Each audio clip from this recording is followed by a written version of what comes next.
Hello, my name is Nelly. I am the owner of Dulce Vida Mexican restaurant in Miami Beach. I am proud to say that we've been rated the #1 Mexican restaurant in the state of Florida. Today I will be showing you guys how to make our ground beef nachos at home when you have a party or a get together with family and friends. For the nachos, we will be needing 1 pound of ground beef, a teaspoon of salt, a teaspoon of seasoning, steak seasoning, fajita seasoning. We'll also be needing some white corn tortillas. I'm using 3 for 1 portion of nachos.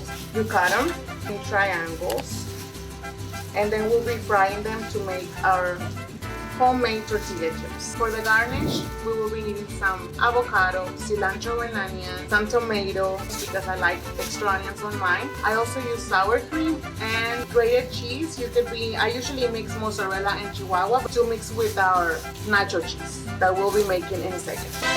So once you preheat the oil, what you do is you start putting in the tortilla chips.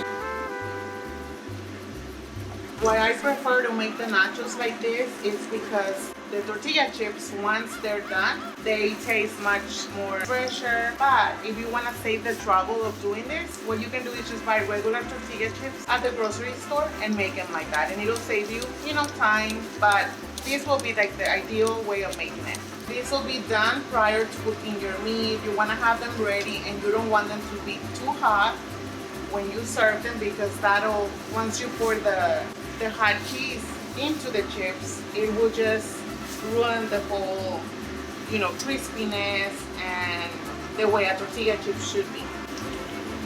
You see how they get nice and crispy? And that's what you want. So for the meat, you want to put the meat, break it into little pieces or put it all in there and then just break it in. This will be cooked at a medium heat for about 20 minutes. Until it's as brown as you like. I usually like mine well done. And once it starts heating up, then you want to add the spices. So we'll be adding the salt and the seasoning. We will be adding half of a minced garlic, a quarter of a cup of onion, and same of tomato. Let it cook. So everything will be like getting some flavor.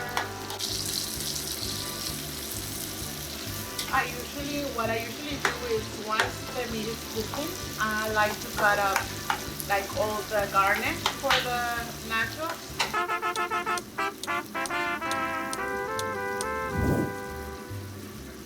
The 1 pound of ground beef will be like for like 4 people. So if you're having a larger party, you would need double the meat. Or if you're having just for 2 people, then you will be needing half a pound.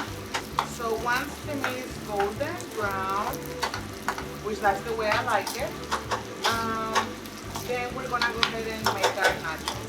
This is already pre-made nacho cheese. I will be doing the recipe for this in another video. What I like to do is to make it more homemade. And what you do is you add the white shredded cheese, Chihuahua and mozzarella, and you just let it melt. And this will give it a better flavor. Once it starts bubbling up, that's when you know it's ready. And the white cheese will just start melting in there.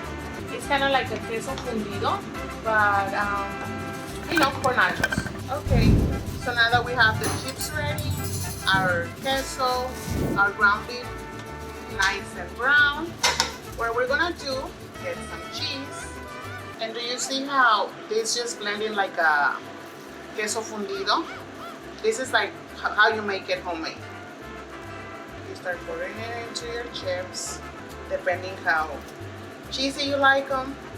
You add the ground beef. You add the cilantro and onion, the tomatoes, and you chop some fresh jalapenos. You can also use pickled jalapenos, but I like to have the fresh raw ones.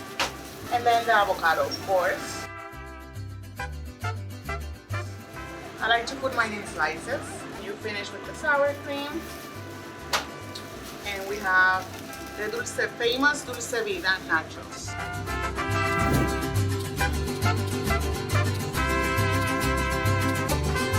And here we have our famous ground beef nachos. Please subscribe, like, and share. I hope you like them.